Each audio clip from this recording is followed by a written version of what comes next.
So we finally have some awesome NFL news to talk about today. All-Pro safety Jamal Adams is looking for a trade. Now he's listed off 7 teams that he wants to go to. I picked 5 from that list and also 2 teams that have a shot in the dark to land Jamal. Let's jump straight into it. Now before we start, I also forgot to mention we ranked these teams from 7 to 1 with 2 honorable mentions. Now let's kick it off with number 7. Okay, at number 7 we have Jamal Adams to the Buccaneers for OJ Howard and 2 picks. As I said before, this is a team that Jamal Adams didn't put on his list, but a team that's super hot right now and that everybody can see grabbing this guy. OJ Howard has been asking for a trade for a while, and to be honest, I think that this trade is super possible. The Buccaneers already have a super fast young defense. Adding a speedy all-pro safety like Jamal Adams, that's huge, man. That can really change somebody's views who's skeptical about the Buccaneers this season to somebody who's hopping on that bandwagon and becoming a Buccaneers fan. Before you comment, you're wearing a different shirt, what happened? It's a different day. I've had a lot on my plate. I'm sorry guys, we haven't been putting out as many videos as you'd like, but let's continue right now. This one is more of a huge what if this trade happened, what a blockbuster deal. The Browns get Jamal Adams and the Jets get OBJ and a 2nd round pick. Now this one is very unlikely to happen because the Browns really do like OBJ. He's arguably the most talented wide receiver in the NFL. So I mean, who can really blame him? It's like a type of trade where you look at your phone, you're like, oh my god, Odell Beckham just got traded to the Jets. OBJ is already not too happy playing in Cleveland. If he got traded to the Jets, I could just imagine how sad he would feel. Couple of days just crying in his room. Bruh. But this one was more just for fun. Now let's get into the ones that actually seem legit. Okay, so now we're kicking off the actual list. We got Jamal Adams and a 5th round pick to the Eagles for Rodney McLeod, Rasul Douglas, Alshon Jeffrey, and a 2021 first. Here, the Jets are getting a couple young DBs along with a veteran wide receiver that honestly I think would help them out a ton. They have some young guys. I know they drafted Denzel Mims, who was one of my favorite players going into the draft. I think that grabbing Alshon Jeffrey could really help out that offense, could really help with that leadership that the Jets need with that young team. Honestly, this trade is good for both teams. If you get Jamal Adams on that other side, you're winning no matter what. So this trade, it's number 5 on the top 5 list. Now let's get into the next one. So in this one, the Seahawks received Jamal Adams and a 6th, and the Jets received Shaquille Griffin, Jacob Hollister, and a 1st.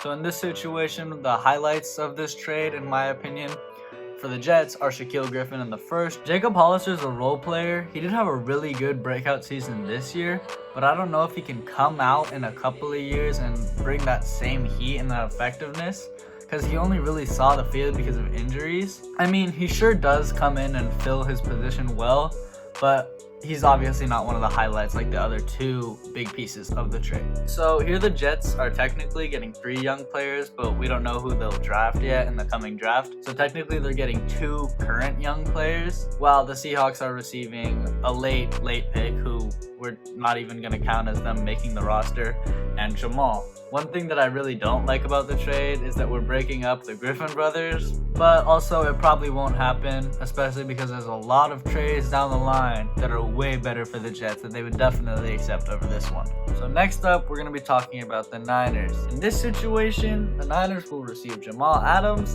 and the Jets will receive Jaquiski Tartt and a 2021 first. So if you didn't know, Jaquiski Tartt is ranked in the top 10 strong safeties in the NFL. He's a really good player. If you watch the Niners defense this year, everybody did. They went to the Super Bowl. They're a really good team, man. They got a really strong defense. Now adding Jamal Adams only ups that. So on the other side, the Jets get rid of the player who doesn't want to be on their team. They receive a player who's still very good back, top 10 strong safety in the NFL, and then receive a 1st round pick in addition to that. So then they can make a decision, pick whoever they want, while also replacing Jamal with a still very talented player. Okay, there's not really much else to talk about besides the fact that the Jets are receiving a boatload of picks for one player that literally is asking for a trade. This is probably what's going to happen, most likely. It's the most realistic option. It's literally just the Ravens giving up a ton of picks. When I say a ton, it's literally their first 2 picks in the draft and then their 4th pick in the draft. It's a boring trade, but I mean, it's a realistic trade. They kind of go hand in hand unless something stupid happens. Yeah, that's really all I gotta say. Alright, y'all, now we got the last team, the team that everybody has been projecting Jamal Adams to go to forever.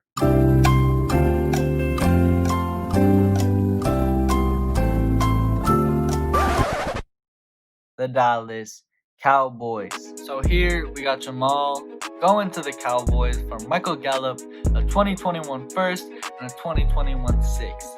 Now, this is kind of interchangeable, depends on what the Cowboys really want to give up or what the Jets want to receive. They might give up more, they might give up a little less, but honestly, I really think that Jamal's going to end up a Cowboy. People have been talking about Jamal going there for months, and honestly, it's the biggest possibility. Now, something I also want to say is Dallas drafted CeeDee Lamb for a reason. They obviously didn't want to place him at the third wide receiver spot because he's too talented to play there. And giving up Gallup and receiving somebody like Jamal seems perfect in my eyes. Also, we haven't seen what CeeDee Lamb has to offer in the NFL yet. We know that he's played more than just well in college.